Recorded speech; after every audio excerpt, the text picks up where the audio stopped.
Hey friends! Welcome to yet another of my sort of irregular video blogs, Tanatoes again, and today I wanted to talk to you guys about some of the stuff that I missed when I was doing my gaming roundup last time, today being Saturday, February 8th, 2014. Boy, it's been a little while since I've done one of these.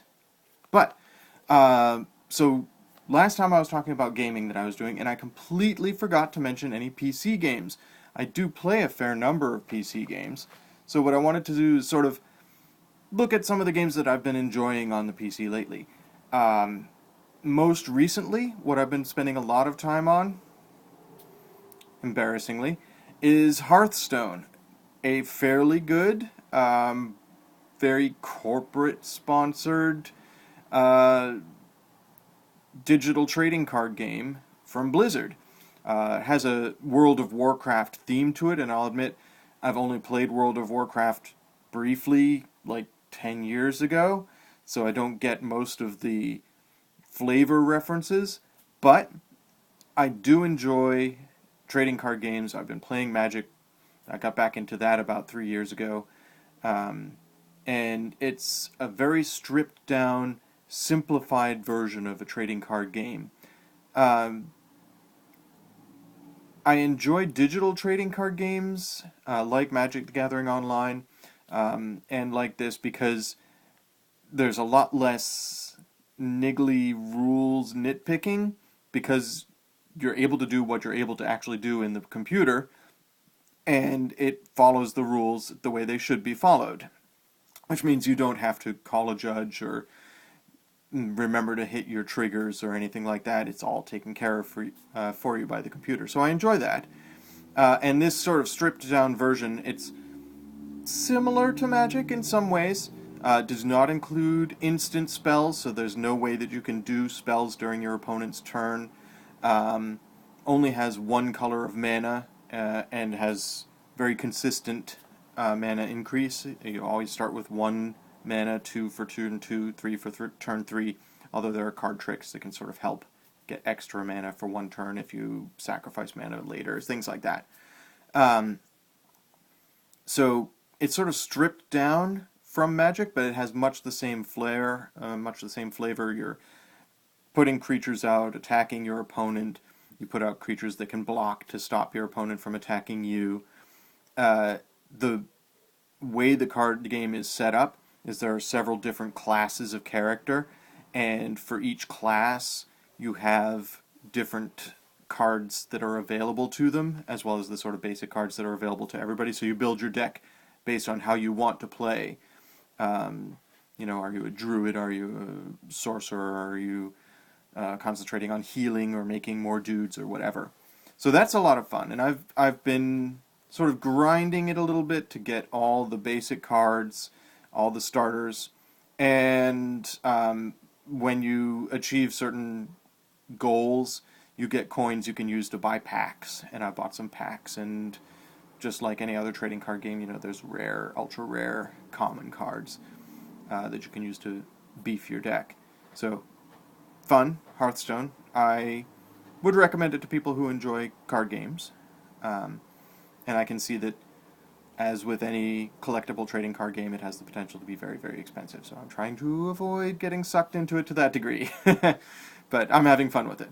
The other game that I downloaded within the last couple of months was XCOM Enemy Unknown. Very cool turn-based strategy game. I talked about Fire Emblem. You know that I enjoy turn-based strategy games. And I definitely enjoy XCOM a lot. I was inspired to buy it. I had heard of it, of course, but wasn't really interested in it until I watched Cameron Lauder's stream on Twitch TV, which is part of the LoadingReadyRun.com Twitch TV streams, called Swiftly Tilting Cameron. If you take a look at his stuff, he's been playing XCOM and streaming it, and the first time I saw him play it, I was like, that's a game I want to play. I'm going to go download that. I'm going to play it tonight. And that's what I did. And I've been enjoying it. I have been playing it on just sort of regular mode. And I haven't completed my first full playthrough yet. I'll probably complete it this week maybe. but I'm thinking going forward, I'm going to play it on Iron Man mode because that is where um, if you lose a character, they're lost forever. If you can't go back, so you can't save and then replay a level. You just play through. Um, so definitely enjoying XCOM, and looking forward to buying some of the upgrades, the downloads that are available for it. They have an entire expansion, XCOM Enemy Within, which is what Cam's been playing, that adds a lot of other things to the game and sort of rebalances some things. So I'm going to play through it on the original version and probably get the DLC down the line. Um, and what else? I haven't done it in a little while, but I do play Star Wars: The Old Republic, which is the massively multiplayer Star Wars game from BioWare, and I really enjoy it. I'm not a fan of massively multiplayer. I don't actually play much multiplayer at all. Most of the time, I'm playing single player.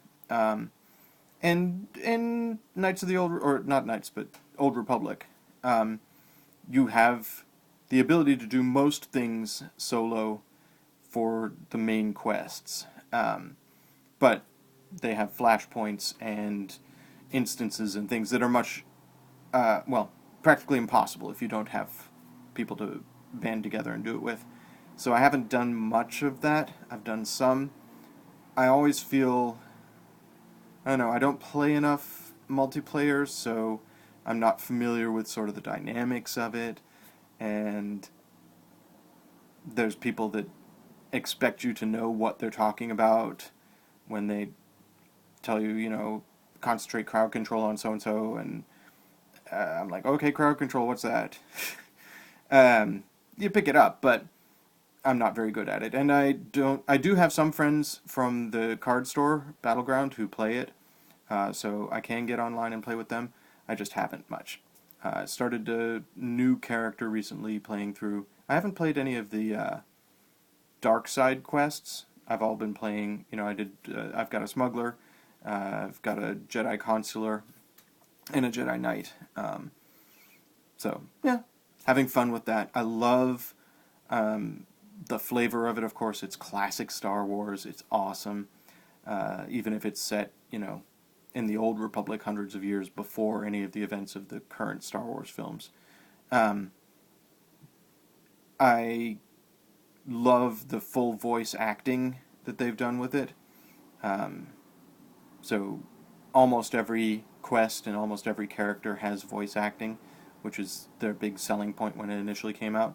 And I was a subscriber for about 8 months, and then let my subscription lapse. So I'm thinking about resubscribing. They've got a new player versus player starfighter thing that they're doing, and I'm not really interested in player versus player, so I'm not probably going to do that. But they have the Rise of the Hutt Cartel DLC, things like that, extra quests, extra planets, extra characters, things that I'd like to play with. So I'll probably be resubscribing to that at some point. My Jedi Knight character, Tanatoes, of course. And what else? Some Skyrim still. Skyrim.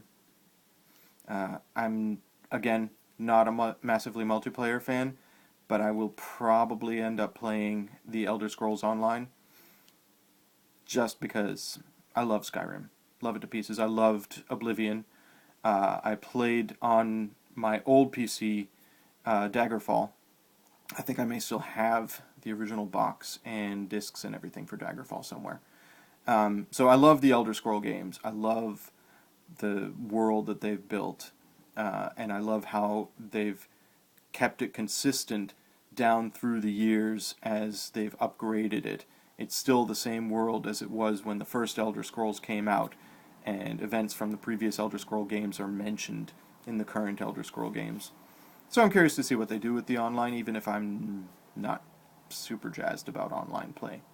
Anyways, that's PC gaming for me these days. Next update, I'm going to talk about Born of the Gods, because I have done the pre-release weekend and the launch event for Born of the Gods.